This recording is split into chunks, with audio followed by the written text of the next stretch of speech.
Section 2.2 is all about the graphs of different relations and functions. We've seen graphs of lines as well as circles. Lines were functions, circles were what we would classify as relations. So we're going to start by looking at a handful of basic functions. These functions include lines, which we know are of the form y is equal to mx plus b. And we talked a little bit, I believe, about domain and range, but hopefully if you think about the domain for any line, it should be all real numbers. In interval notation, we'd write negative infinity to infinity. The range, we can get any y value we want, so our range would be from negative infinity to infinity. Again, those were for straight lines. We're also going to look at the following. Y is equal to x squared. Y is equal to x cubed.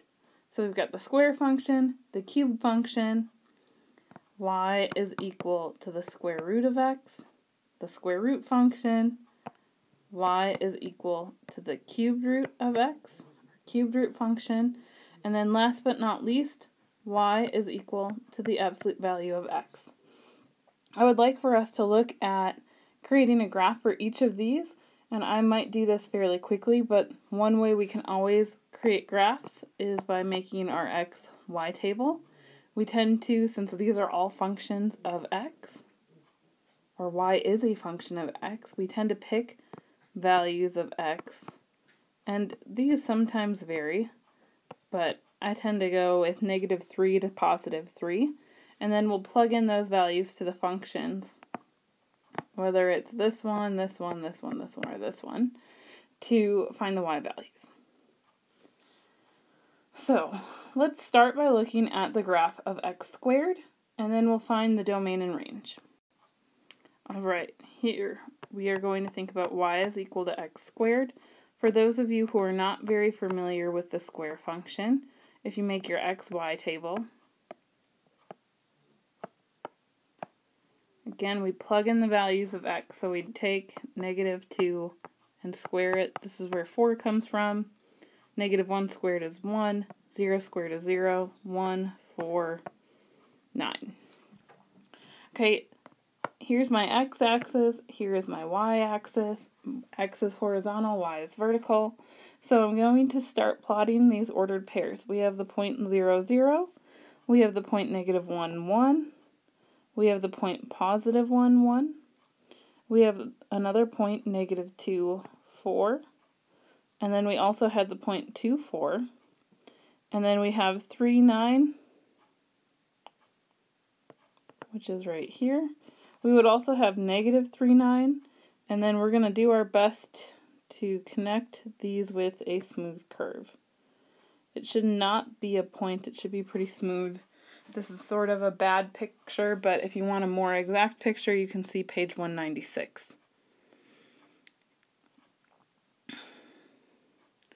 If we look at this, our domain is all real numbers. We can plug any number into the square function. And our range, so here we want to look up and down, right? So our smallest y value is right here, which is at 0. We can actually get that y value, and then we go to infinity, right? Because our y values get bigger and bigger, as big as we want, in fact. Now let's consider y equals the square root of x. Again, here you could think about making your xy table. But if you go to try and find the square root of -2, that's not a real number. The square root of -1 is also not a real number. The square root of 0 is 0. The square root of 1 is 1. We probably don't really want to think about the square root of 2 or 3. And the reason I say that is because we'd have to use calculators here. But if I were going to look at x values, I'd probably think about when x is 4 and when x is 9. Because I know the square root of 4 is 2, and the square root of 9 is 3. That should give us a good amount to draw our graph. So I'm plotting the point 0, 0, 1, 1. I also want to plot 4, 2, and 9, 3.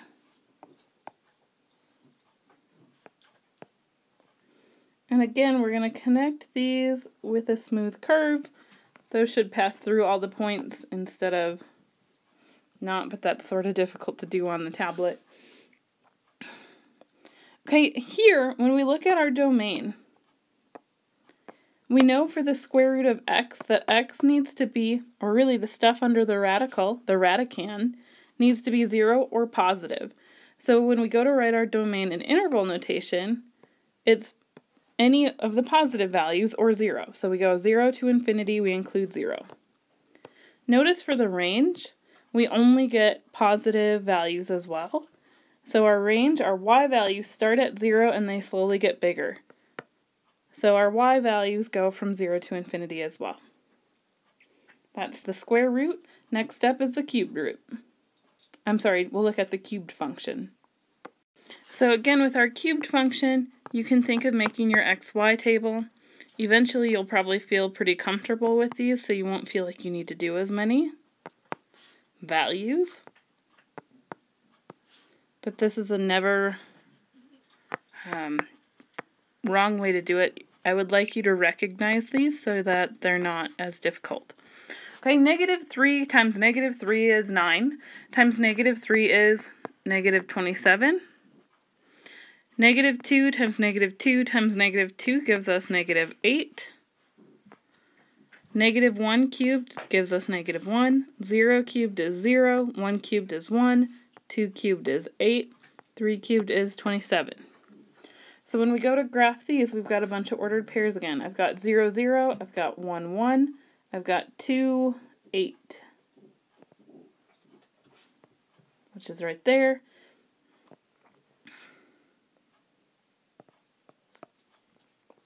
I've got -1, -1, -1.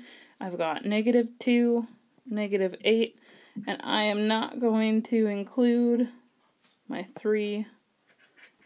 Again, graph these in a smooth way. Make sure you hit your points, unlike what I just did. So it would go something like that. And then, there we go, better. So your cubed function looks like this. Notice that the domain goes from -infinity to infinity. And the range, the y values, we get positive and negative, so that's -infinity to infinity as well. Our cubed root, y is equal to the cubed root of x. Here when we make our table, again, sort of like the square root, we want to be strategic with some of the values we pick. So if I pick x is -8, x is -1, x is 0, x is 1, and x is 8, then if I find the cubed root of -8, I get -2. The cubed root of -1 is -1. Cubed root of 0 is 0. The cubed root of 1 is 1. The cubed root of 8 is 2. So here again we have a bunch of x and y values.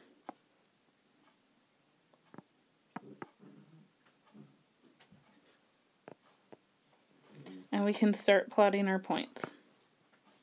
So we had 0, 0. We had 1, 1. We had -1, -1. We had -8. -2, that's like right on the edge of the screen. Almost, or what looks like it for me. And then we had 8, 2.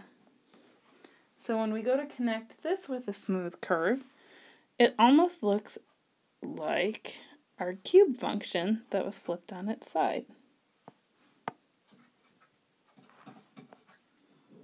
Again, you want your function to pass through each of the points that I graphed, but it's a little bit difficult to do on a tablet. And then we've got one more basic function. I guess before we do that, let's look at our domain and range. So, is there any x value we can't plug in? Hopefully you say no. The domain is -infinity to infinity, or all real numbers. if we want to talk about the range, it also look up to down. We can get any negative number we want to any positive number we want. Range is all real numbers as well. Okay, so the next thing that we're going to look at is the absolute value of x, and then we'll look at some other functions. Okay, if we want to look at the absolute value function, I already created our xy table, but the idea is the absolute value tells us how far a number is away from 0, so again it's always a positive value. And now we have a bunch of ordered pairs, -2, 2, -1, 1, 0, 0, 1, 1, 2, 2, 3, 3. Okay, if we connect these with a curve, we are going to see that this looks like a V. And I just graphed that somewhat poorly, so let me see if I can erase really quick. Alright, so I was finally able to do that using lines. Whoops, and now I just screwed it up again. So let's talk about the domain and the range on the absolute value function. With the domain, you can see that it seems like we can plug in any value of x. So our domain is from -infinity to infinity. The range is from 0, which we can include, to infinity. And that's because, notice, below the y-axis, we don't have any negative y values. That's it for our basic functions. Now we can look at some other functions as well. Alright, so we can also consider y squared equals x. Notice that this is not a function, y is not a function of x. If we were to solve for y, we'd get two values for any x we plugged in. So the other way, because we know that, you can make your xy table. Here you might think about plugging in y to figure out x. -2, -1, 0, 1, 2, and 3. So how do we figure out x? Well, we take y and square it. So when y is -2, x is 4. Take -1 and square it. We get +1. 0, 1, 4, 9. If we take each of these ordered pairs, and I'm using a grid that has a scale factor of 1,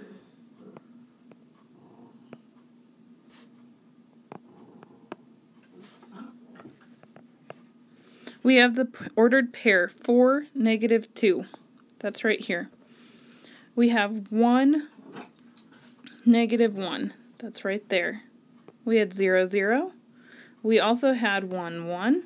We also had 4, 2. And we would have 9, 3 if we added another one. We would also have had -9, 3. If you connect these with a smooth curve, it should look like a sideways parabola. Okay, again, we can test with the vertical line test. Notice it's not a function. Lots of vertical lines that we could put in, but nevertheless, we can graph this relation. Okay, next step, a semicircle. Alright, so there are two equations for a semicircle. We have y is equal to the square root of r squared minus x squared. So this would be a semicircle centered at the origin with radius r. We could also have y is equal to the opposite of the square root of r squared minus x squared.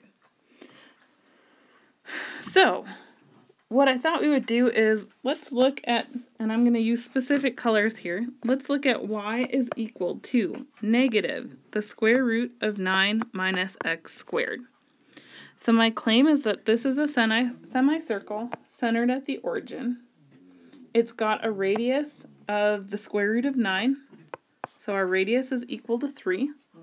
And we can plug in different values for x that are in our domain. So notice that x will be values between 3 and -3. Those values are included. If x is 3, you get a y value of 0. If x is -3, you get a y value of 0. And then if you think about if x is 0, the square root of 9 is 3, and then you make it opposite in sign. So we would have a circle that looked something like this, or a semicircle, I'm sorry. Okay, the negative will give us a semicircle that's kind of the bottom half. If we had just looked at y was equal to the square root of 9 minus x squared, again it would have a radius of 3, we'd be centered at the origin, and we would have the top half of the circle. We could look at other semicircles with different radii. I will let you guys continue to explore that. Alright, so piecewise functions. We've actually already seen an example of a piecewise function. The absolute value function. Y was equal to the absolute value of x. Hopefully you guys remember that looked like a v.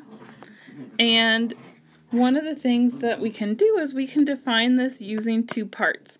So your piecewise functions will say f of x or y is equal to, there'll be a squiggly bracket, and then they list, so we know how to graph the line y equals x, and they add this piece if, and now we'll define part of the domain. So these are for x values that are 0 or bigger.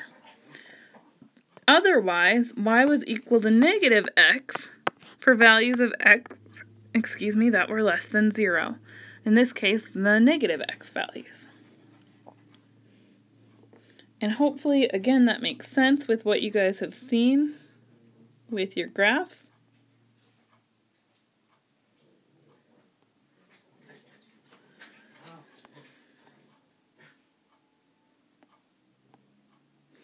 This is difficult to draw, so forgive me if it's not quite there. Right, that was our absolute value. Now, if we only looked at this right side of the graph, it looks a whole lot like, or it's supposed to look a whole lot like the line y equals x. It's a little bit off. If we look at just the left side of the graph, it looks like a straight line, slope of -1, y-intercept of 0, so like the line y equals negative x. That's what we mean by piecewise. There are two parts, there could be more, and we'll look at other examples later. So let's look at something that we haven't seen before. In this case, I would like us to consider trying to graph this piecewise function. I would like us to graph y is equal to x if x is greater than or equal to 0, and negative 2x, if x is less than 0. Notice at 0 that our function is only defined in the top line because it's strictly less than in the bottom. And when we go to graph this, we're going to have to make use of dots. So this is one of the reasons I like the dots a little bit more for some of the things we've done before. So let's graph this. We know what the line y equals x looks like.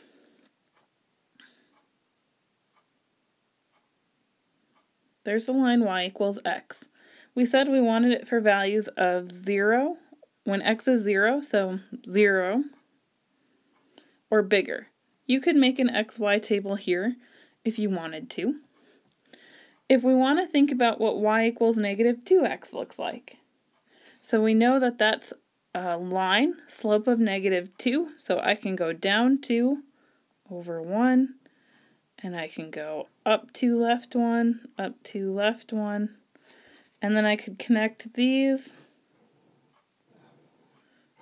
with a line, but these were for x values that were less than 0.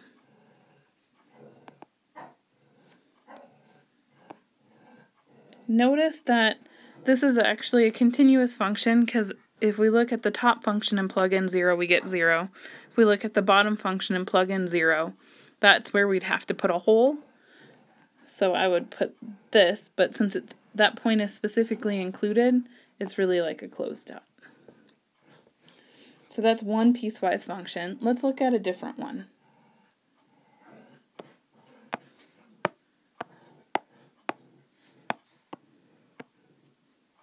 So this next one I want us to look at is a little more interesting. Let's look at y is equal to negative x minus 1 if x is, let's go with less than or equal to 1, and let's look at x squared if x is less than 1. So we have two very different graphs here. So let's look at this top one. We know negative x minus 1, that's a line. It's got a y-intercept of negative 1, and it's got a slope of negative 1.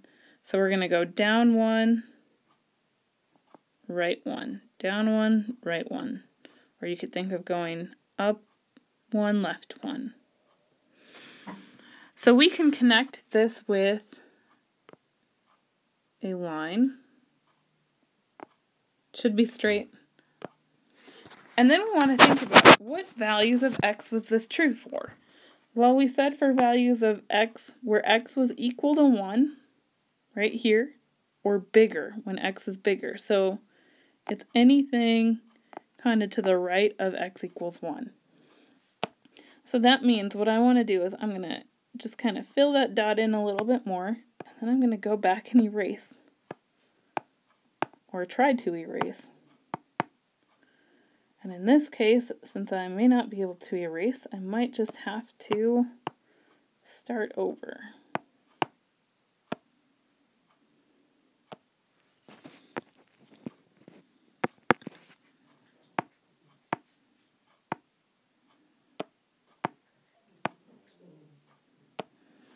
So again, we were looking at y was equal to negative x minus 1 if x was greater than or equal to 1, and x squared if x was less than 1. Again,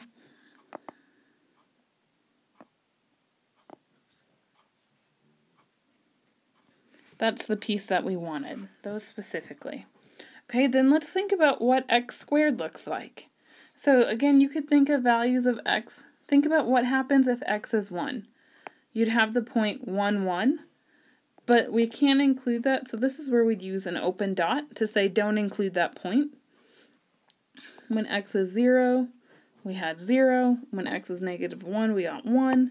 When x was negative 2, we had 4. And if we connected this, this is what our piecewise defined function would look like. We've got a gap, and that's okay. You can totally have a gap here.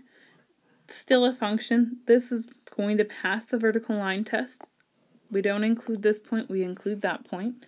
So we're good in that regard.